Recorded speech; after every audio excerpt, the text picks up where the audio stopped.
est-ce que la CAN 2025 pourrait devenir la meilleure CAN de l'histoire? Alors déjà, pour qu'une CAN soit réussie, il nous faut un petit peu de divertissement. Et le Cameroun s'est déjà occupé de tout, parce que ça a même pas commencé, ils ont déjà viré leur sélectionneur. Ensuite, pour qu'une CAN soit réussie, il faut aussi un bon match d'ouverture, histoire de bien commencer, et rien de tel qu'un Maroc-Comores entre le grand favori et le petit poussé pour bien lancer la compétition. Et il va aussi nous falloir de l'enjeu, parce qu'une CAN où on s'ennuie, bah c'est pas top. Et là, mes amis, on va être servis, parce que le Maroc, déjà je l'ai dit, est à domicile ultra favori, mais ils vont devoir affronter pas mal de concurrents. Mohamed Salah, qui n'a jamais soulevé le trophée avec son pays, et qui en plus est un peu en galère à Liverpool, croyez-moi, il va répondre présent. Et c'est pareil pour tous les serial buteurs que vous voyez à l'écran là, ils attendent qu'une seule chose, c'est faire trembler les filets. En plus de tout ça, pour la toute première fois, on va avoir une CAN retransmise à la télé en 4K HDR. Si vous savez pas ce que ça veut dire, vous verrez aussi bien depuis votre canapé que depuis les tribunes du stade. Et si vous êtes toujours pas convaincu, je vous rajoute quelques trucs pêle-mêle. Le groupe de la mort, Côte d'Ivoire, Cameroun, Gabon, Mozambique qui me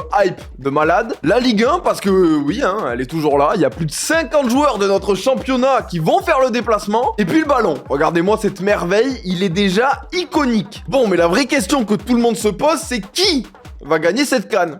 Envoyez vos réponses en commentaire.